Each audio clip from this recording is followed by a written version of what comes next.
At times it is quite frustrating.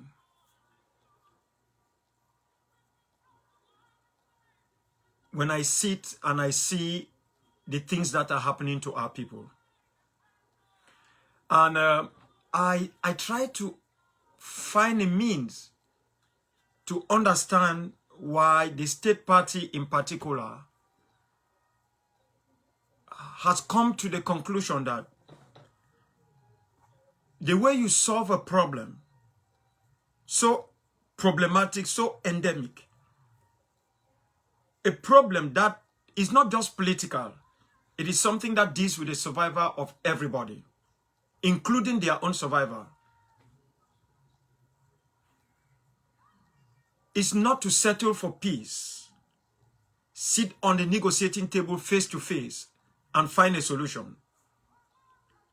But it is to hoodwink the international community, come into the midst of the non-state actor groups, then SACs, divide them, and then turn them against one another, hoping that they will wear them out, and when they become weighed out, they will give up the struggle. You see, Pa Philip Tete have died. Pa Kang Zakaria and Diffed have died. Julius Ngundi have died. Konse Emmanuel Ndifo have died. Tanen Daniel have died. Yimbum Patrick have died. Chenomu Martin Che have died. Ngek Simon Kui and Yaya Grace Kui have died.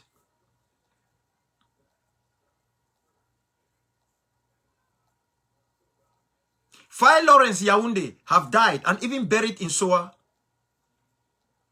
Why am I calling these names? Bate Bisom, which most of you know, he taught some of you, have died.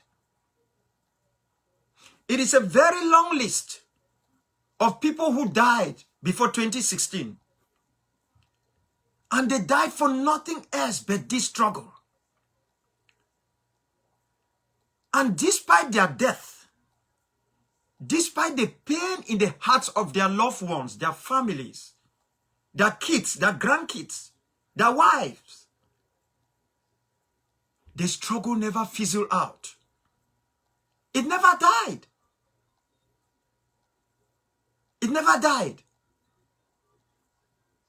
And these men and women that I have called, they did not die under natural circumstances. Their deaths were horrible. As I speak to you now, Lukong Hassan Jumbam Andrew is suffering from diabetes, post-traumatic stress disorder, and other complications.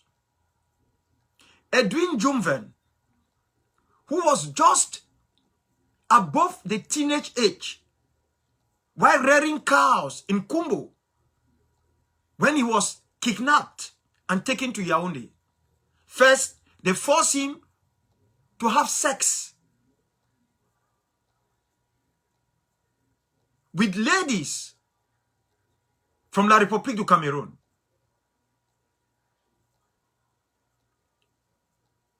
It's mind-boggling. I might say some of these things, some of you people might not get it. You might not understand. You might say, what is he talking about? I am telling you what these people have done. Edwin Jumven was a very young man. He was taken to prison. He could not even express himself in English, not to talk of French. But before he left Kondenge, brought to Bamenda, where at this moment I'm speaking to you, he has been released from prison where he was serving life imprisonment, committed to 25 years. He is now physically blind. They released him because he became blind. He's blind. Edwin Jumven is blind because of this struggle. Yet it did not stop the sons and daughters of Nsolan to give up the cause. It did not. So, I am raising these issues because I want to talk about the normalization of impunity. But before I say that, there is something I want to present here to each one of you. I'm reading from the constraints on the waging of war. The constraints on the waging of war. And I'm reading from the section they call collective responsibility. While therefore, the responsibility of armed opposition groups for violations of international humanitarian law follows logically from the fact that they must be regarded as bound by the law. The practical implementation of this accountability today is problematic and poses problems of a different order than those connected with the responsibility of the state. This is principally because the existing legal structures for the implementation of such accountability are those of traditional international law and therefore state-centered. Why did I read this particular paragraph? I have explained time and time again that the only reason why our people took the position of defending themselves with arms is threefold. One, war was declared upon them. Two, when war was declared upon them, they enacted the right to self-defense, which is under international law. Three, if they do not deserve to defend themselves, they will be committing suicide. However, as much as both sides are fighting, there is one thing which is very certain, that even in the course of war, there are rules and regulations. That is why they talk of constraints on the waging of war. Constraints. It doesn't mean because you have a gun, because you have a uniform, because you think you are right in what you are doing, or you consider that you are a state. It means you can do anything in the course of war. No. Most of you will know that mines have been outlawed as an instrument of war. But mines are still being used in certain parts of the world. This is the situation we find ourselves now. I am embittered. At times, I am deeply frustrated. I am frustrated because we have not come to realize that what affects one directly affects all indirectly. When you look at what is happening in our homeland,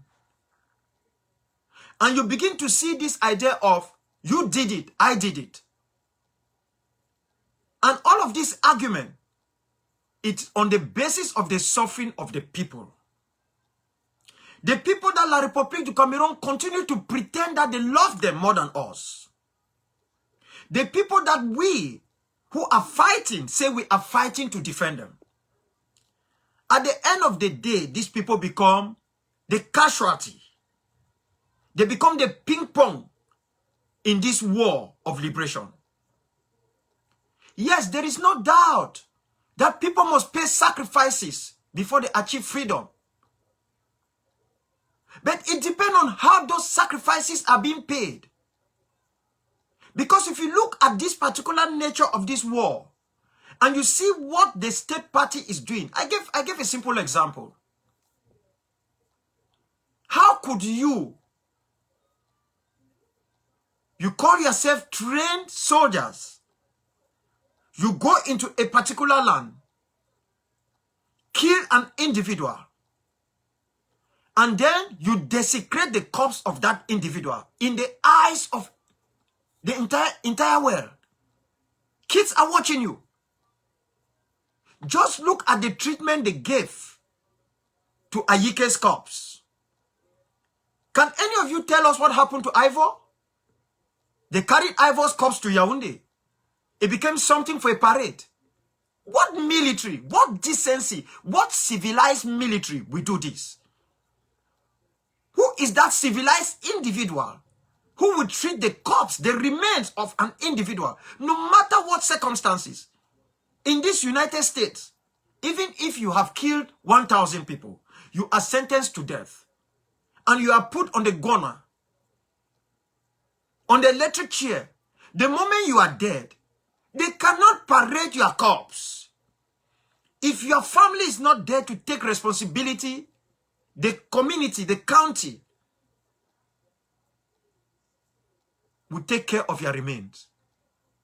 You kill an individual.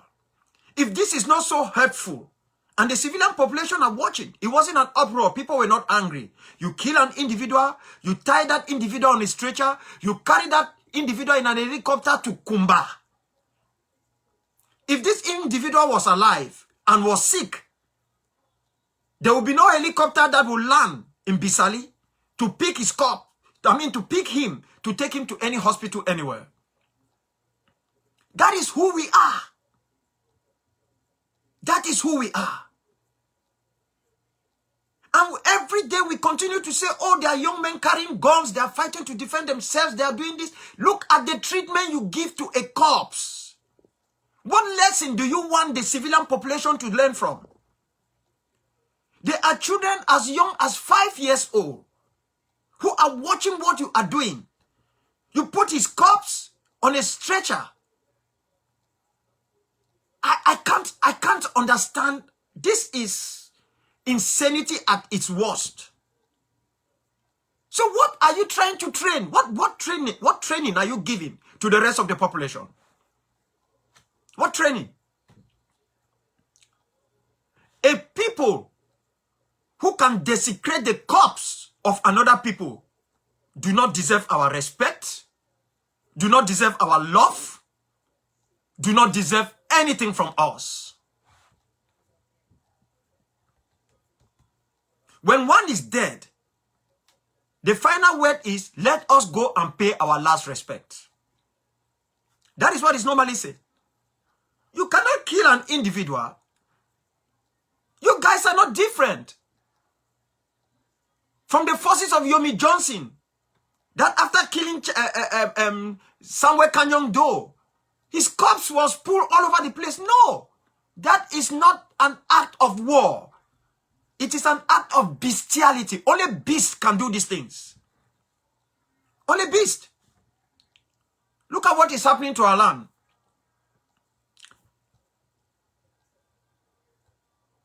People are killed in Gambu. 21 other young men are gassed in Bali before being roasted alive. We find this type of atrocities committed in different parts of our land. There was never a memorial service. Our mothers were not there. Those kids as young as 5 years old that were butchered at Gambu, who delivered them? Because even in the land of LGBTQ, I know that 2 homosexual men cannot give birth to a child. A woman must carry that pregnancy and bring forth that child. So where were the mothers? Where were the mothers? Are the children and the people who were butchered and Gambu not good enough? They are not human enough. Okay, maybe Gambu is in the bush, in the forest, which is our nature. This is what we have learned in our relationship with our brothers and sisters from La République du Cameroon. Don't tell me they are not our brothers and sisters, because if you call yourself a Christian, every other human being is your brother, is your sister. But that does not mean you should agree on what they are doing, which is not okay. They went to Bali. 21 young men escaped into the bush. They hid themselves into a farmhouse. They got wind of it, went in there, gassed them, dragged out their suffocated bodies, put petrol on it, and lit fire on it. And they were roasted. Where were the women? The reason I'm saying this is because of what I had just discussed with the UN.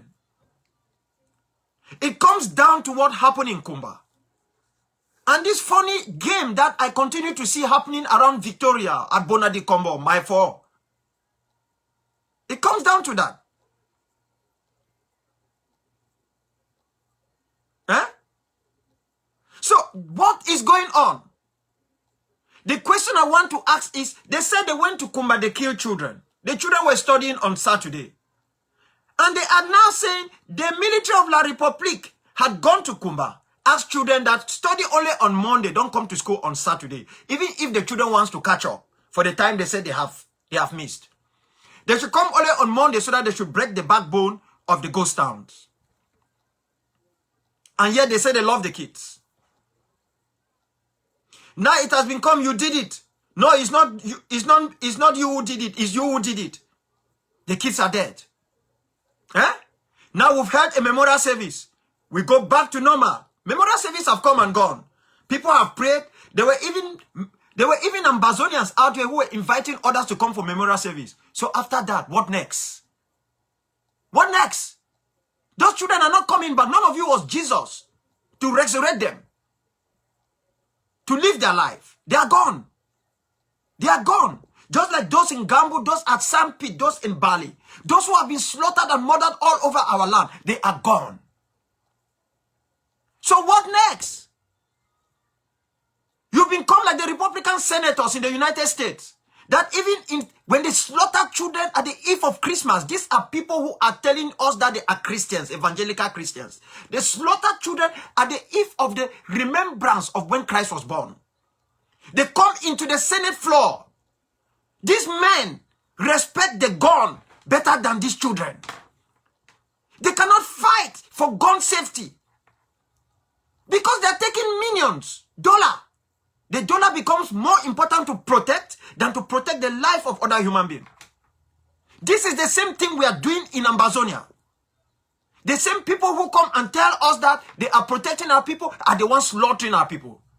Some of you parents are responsible for killing your own children because you have refused to listen. You have refused to suffer for a little time so that these children can enjoy for the rest of their lives. And when you do this, you show how greedy you are. You don't care whether children elsewhere are going to school. You do not want a comprehensive solution where all these kids can go back to school under a better system, where we are sure that by the time they come out of that system, they become astronauts and their ability of what they will achieve will be remarkable to the knowledge they have. No, it's greed. Total greed. Those who have money don't care what is happening in Ambazonia. You cross your own kids over to the same La République to study. And when we want to talk, you say, oh, those of you who are abroad. No. That does not make sense. It doesn't make sense. When war was going on in South Sudan, the South Sudanese who came to the United States were still going to school. And they were still supporting the war effort. And that is why today, despite its difficult nature and difficulties, South Sudan is at least an independent state. It's an independent state. So people did not stop, South Sudanese did not stop going to school. They did not. They needed that to prepare to build that state. As much as there is chaos down there. So what did we do? We came out, we put on blacks, we marched, we sat on the floor, our children have died, they came, they asked questions. You said who did it? We do not know. You are right. You do not know. Because in that country where you are and in our own land, there have never been any thorough investigation anywhere. No commission of inquiry has ever come back with anything successful. So you are right. You cannot know unless they want you to accept something that you are right in saying you do not know. Or they were setting you up to say they did it. So that when that demonstration is over, they can knock your doors at night and you all disappeared. This is not how you achieve peace, Yaoundé. You can't achieve peace in this manner. I have spoken on this issue. I have talked on these things from the bottom of my heart. But we have reached a level where human life seems not to be of any use any longer. And the longer it takes the more we normalize impunity, the more it becomes easy for B to arrest an Ambazonian, kill that Ambazonian, and continue to open fire on his lifeless body. That is who we have become. They come into our land, they behead people, put their heads on sticks. There is no outcry. Life goes on. The very moment they are doing that, people are drinking beer somewhere in Kumba. They are even sitting in Kwen. They are drinking with the same soldiers who have carried out this act. That is who we are. We think that, oh, it is those guys, Akwanga, Bo Herbert, Kometa Elvis, Sako Emmanuel, Ayaba Cho, and the rest. They are the ones who are promoting this war. No! We are even better, that we know our position, that we can tell you that it is your right to defend yourself. Those of you who are cowards are like what Dr. King used to call the dangerous moderate, the black moderates, the Christian moderates, who continue to tacitly support racism and segregation in the Deep South. That is what most of you have become.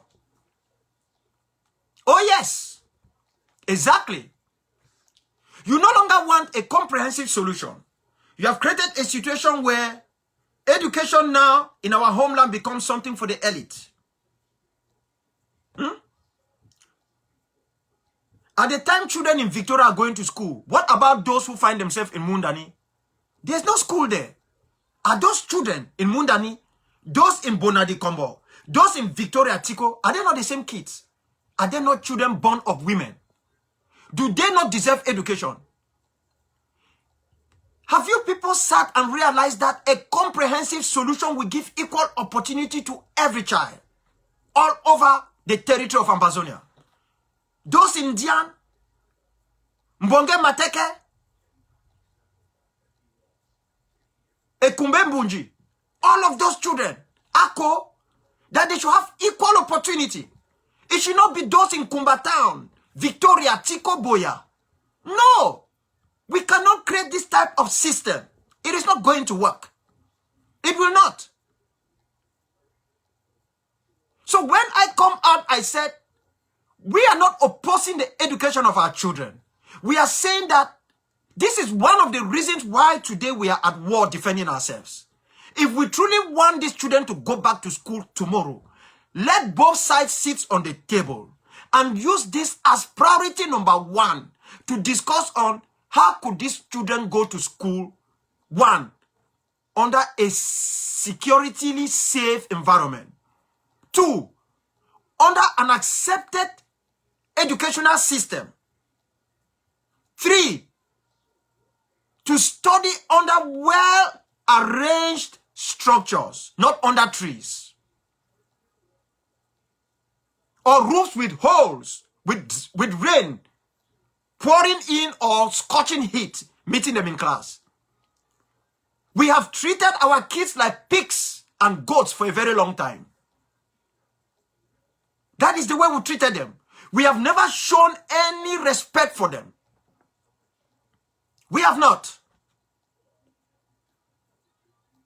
So, what is all this? Look at what happened.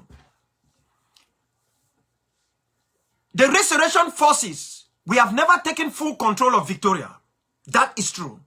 Victoria is full with citizens of La République du Cameroon. But they thought that they have achieved something in Kumba. They thought that the idea of attacking schools is a good thing because it is causing an uproar within our people and within the international community. So what did they do? They will go to Bonadi Combo. They enter one classroom. One. Let's forget that we have discovered that there were B persons there and former fighters who have betrayed their conscience and their people. Who came there to do that? But when they entered that classroom, what did they do? They sat and said, listen, we should not only send these children away from school, we should not kill them. So what should we do? Let us do something that is closer to killing them. They undress these kids. Naked. these children will be traumatized for the rest of their life. This, I can bet you that. The moment you go through this, you are going to be traumatized, even at your old age. Because every time you think of that particular moment, you will feel as if your heart is going to cut into two. That is what they have left to these kids. They will never come out of what they did to them. Why? They did that because they want to say because we said that there should be no school, which is a weapon which we have in this particular necessary war.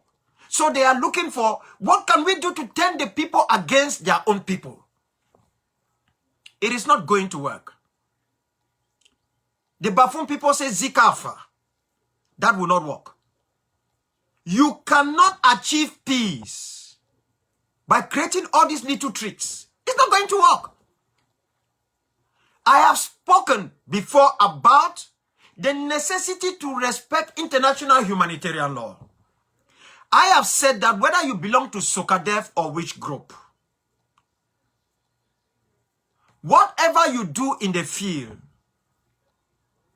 if you do something that abrogates international humanitarian law or the law of warring, I can bet you the time will come when you will answer for it. Period. That is going to happen. Impunity will not be tolerated. But Yaoundé should understand one thing.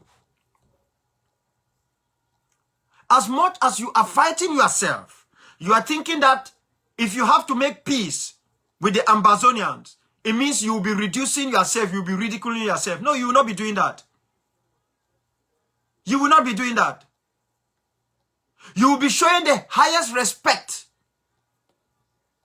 of the human race. Those who settle for peace are not weaklings.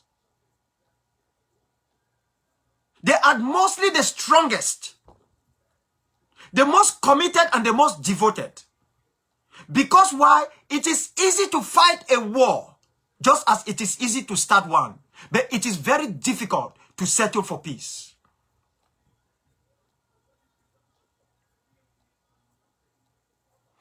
It is better.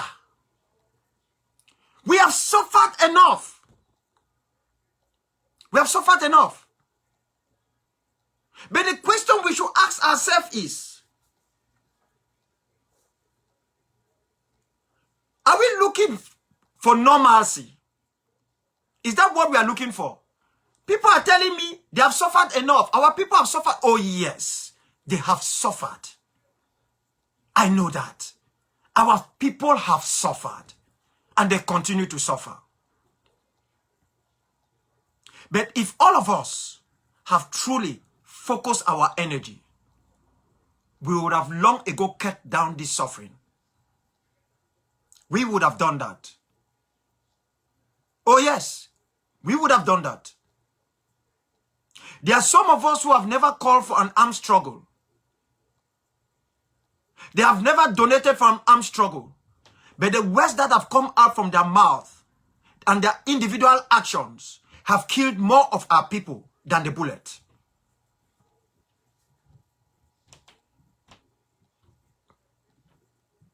This is reality. You don't need a gun to kill people. You don't need to call for an armed struggle for self-defense. Your actions are enough to kill our people. Those who were broadcasting using the radio of the 7 Hills in Rwanda, they never had guns. But they killed more Rwandans. In fact, La Radio said, Colin, if you have to break it down mathematically, would have slaughtered at least 500,000 of the more than 800,000 Rwandans who were killed in that genocide. They never carried a gun. But they were they fuel enough hatred. They built in so much hate and venom. So those of you who go to Equinox and other networks and you increase the level of hatred, you are responsible for ethnocide and genocide. You don't need to agree because it's Dr. Akwanga saying it, but that is reality. Those of you who think that there is a shortcut to freedom, and when it doesn't work, you back out, rather than to correct the errors, you are responsible for ethnocide and genocide.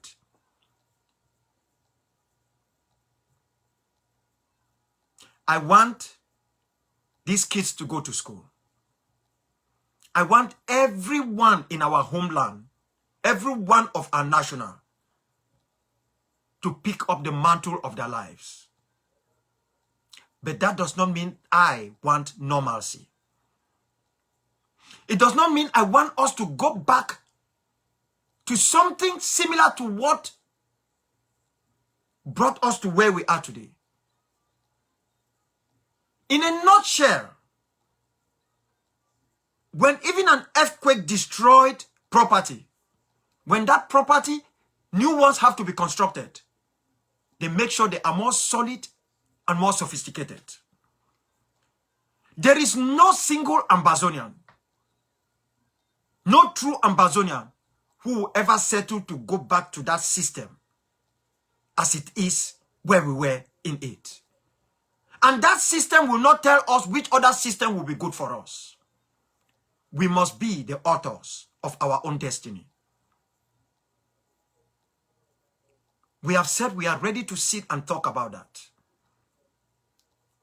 But we are equally saying that no one is going to impose a structure or a system to us. It will not happen. I can die today. Anything can happen to me. But rest assured that it will never happen. You might be dealing with a mild Akwanga, an Akwanga who is just angry. The Akwanga you might deal with in the next 10 to 20 years will be one that will be constantly bitter. And when bitterness comes, there will be no possibility to choose between who did it and who did not do it. Everybody becomes part of the problem. Those of you who have an opportunity to resolve this issue, this is the only moment you have. You will not have another one. We will not live here forever. We don't even know how tomorrow looks like. This is not seeking power in Yaoundé, which could easily be quenched. This is about the very survival of individuals. The way I see it, some other Ambazonians see it differently. So even if I come to you and you give me a package of money and I take it, you have just taken one out of millions out of that equation. The rest will continue fighting. They will continue. So the better thing you can do, the best you can do for both peoples, is to keep your pride aside and let us sit and talk. Because I am sure we can talk and solve this problem. We can make sure that this Christmas, hope will come back to the millions of our kids. Those in refugee camps, those sleeping under trees in bushes. They will have hope that they can pick up their lives and become something responsible tomorrow in rebuilding that society for us. For if we allow this moment to pass, we don't know what is coming.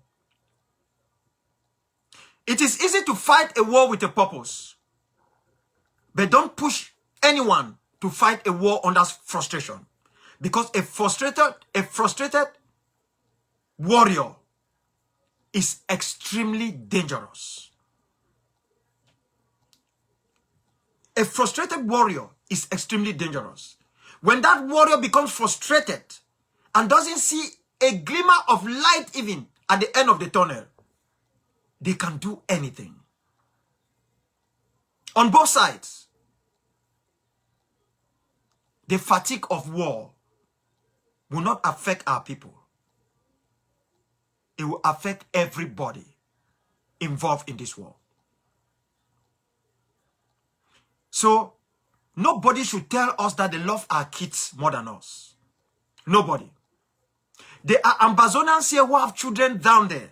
They have spoken to me. Their own kids do not go to school because they can't send them to La République du Cameroon to study. I feel for each one of them. I feel for them from the bottom of my heart. I feel for these kids whose future are being mortgaged. But their future have been mortgaged already. And we cannot let it be mortgaged for nothing. We must create an avenue that for those who have lost their education, they could still live and survive in a society which will be responsible to them as their own. This is very essential if we as a people have to succeed. All of these ideas of carrying former fighters, bringing them to our land to talk to our people, is not how you make peace. It's a charade. It's a waste of time. If you want to make peace, talk to those who matter. No one goes to a peace settlement process with pride. For pride is the prelude to a big fall. You must go to the negotiating table with an open heart. Come there ready to present your case. As strong as possible, argue it out. And let the other side argue out their own case. At the end of the day, we will both reach a comprehensive negotiated settlement. This I can assure you. I say it from the bottom of my heart. Come to the table. Stop playing all these games, this hide and seek. You can bring all these young men to come talk to our people. It won't change anything. It won't change anything. You can kill as many as you want. The more you tie them on stretchers, the more you parade with their corpses, the more you create more Ambazonia fighters for us. That is what is going to happen.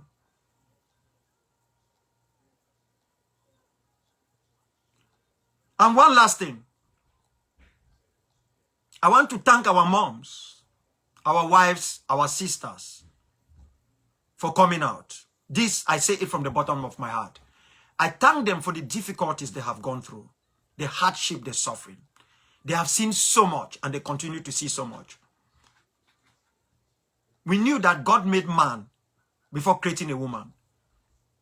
But the fortitude of a woman at this particular moment in our history shows that it is more stronger than that of a man.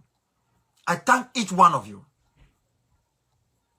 I thank each one of you for who you are, but most specifically for being our moms.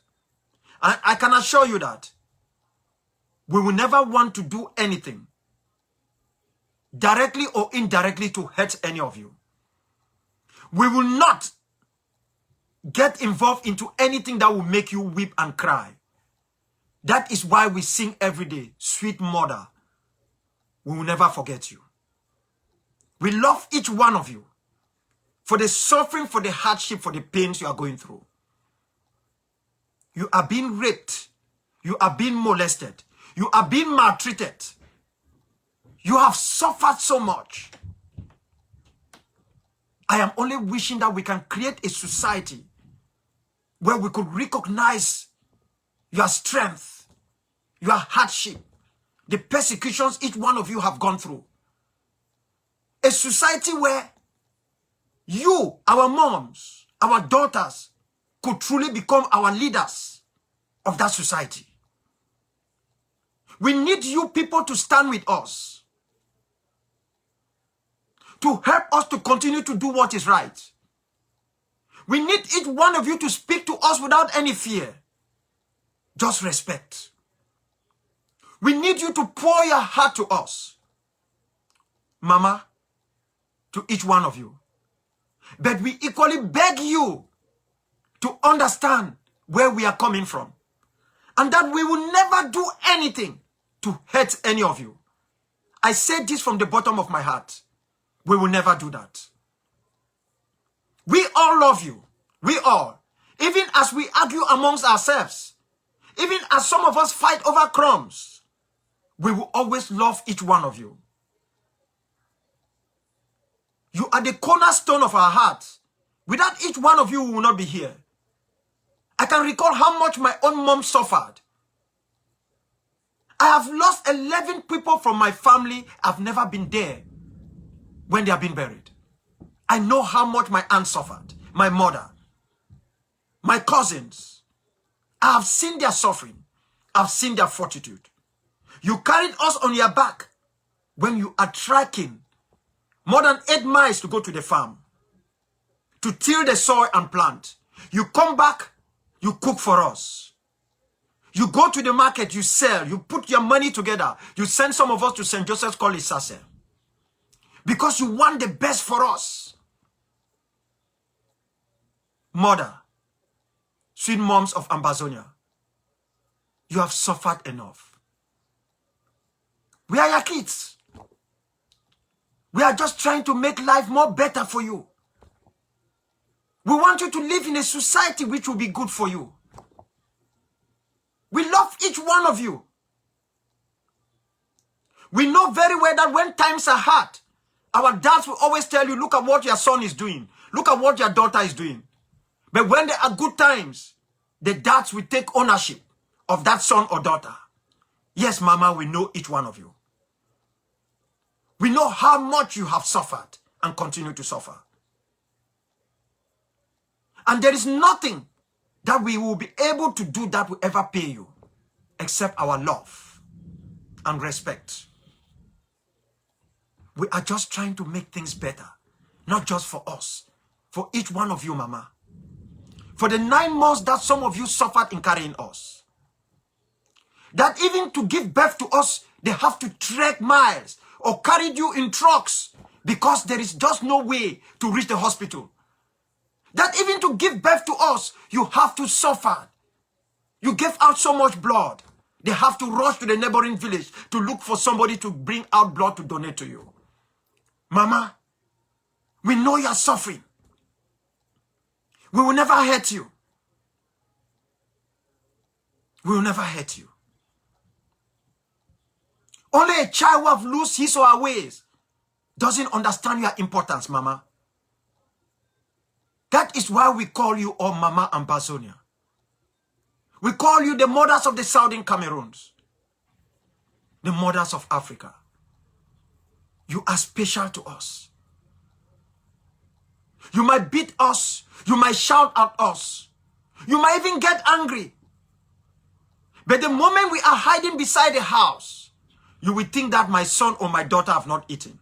You will come back and you will beg us. Come home, please. Come. I am sorry. Though we were wrong, you are telling us you are sorry. You will give us food to eat. You give us water to bathe. And you tell us, go and sleep. The next day, it is still you, Mama. You are removing money from your loin to give to us to go and eat in school. What have you not done to us?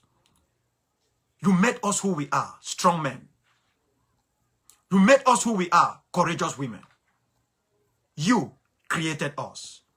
You taught us never to give up to anything which will demean us. You gave us courage because of the courage you went through in giving birth to us. That even when it is the time you have to go and give birth, even through your labor, Mama, you are still going to the stream to fetch water. While the pot is on the fire, you are coming back to pound fufu for us.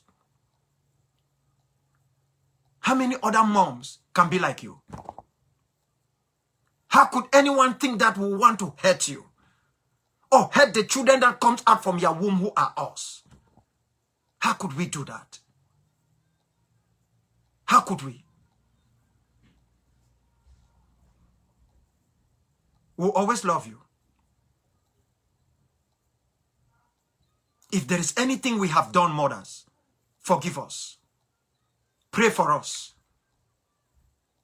Pray that this might come to an end and very fast, so that we will be sure that we can make sure you live in a society where you will not be raped, molested, thingified, depersonalized, and dehumanized.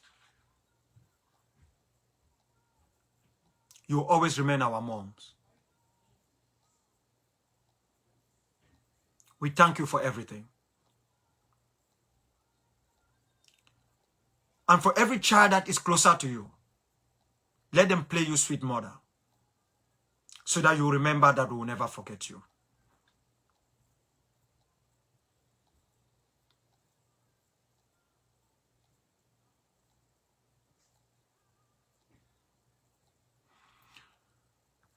Thank you very much. We will talk again very soon. But as I am about to leave you, I want to assure each one of you that we are at a very critical state in this struggle.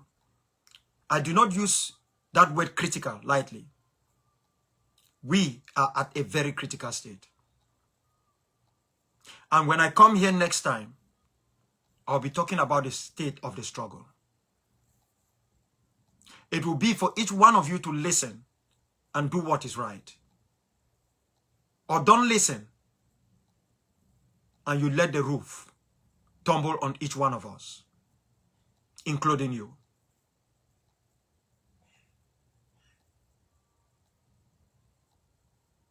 We must stay focused. We must do much of our talking through acting. And we must do this out of Facebook, out of WhatsApp. We must learn to reach out. Don't reach out to complain. Reach out to bring good ideas. Because this is a collective duty. You discover that those who gave up the struggle were complaining as if this struggle is owned by somebody.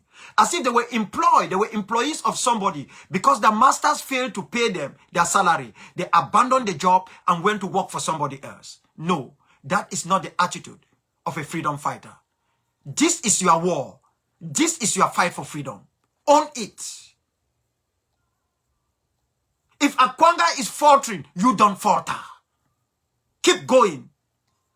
But make sure you stay focused. Do not listen to everything that comes your way. Because I can assure you, there are more lies than truth in what is being spewed out there by some of our people. That is the reality. Some are directly working for the other side. Others are indirectly working for the other side. Others actually, who are indirectly working for the other side, wants to do the right thing, but they are doing it the wrong way.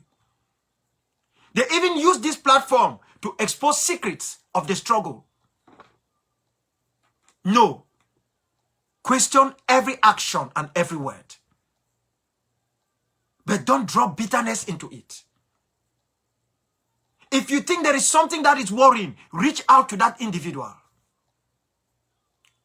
Because a little knowledge and understanding will help. Because if you do not do this, you will only prolong the suffering of our moms, our little ones. And I am sure that is not what and why any one of us is actually fighting this war of liberation. We all want something better for ourselves and for them. So we should try to do something better.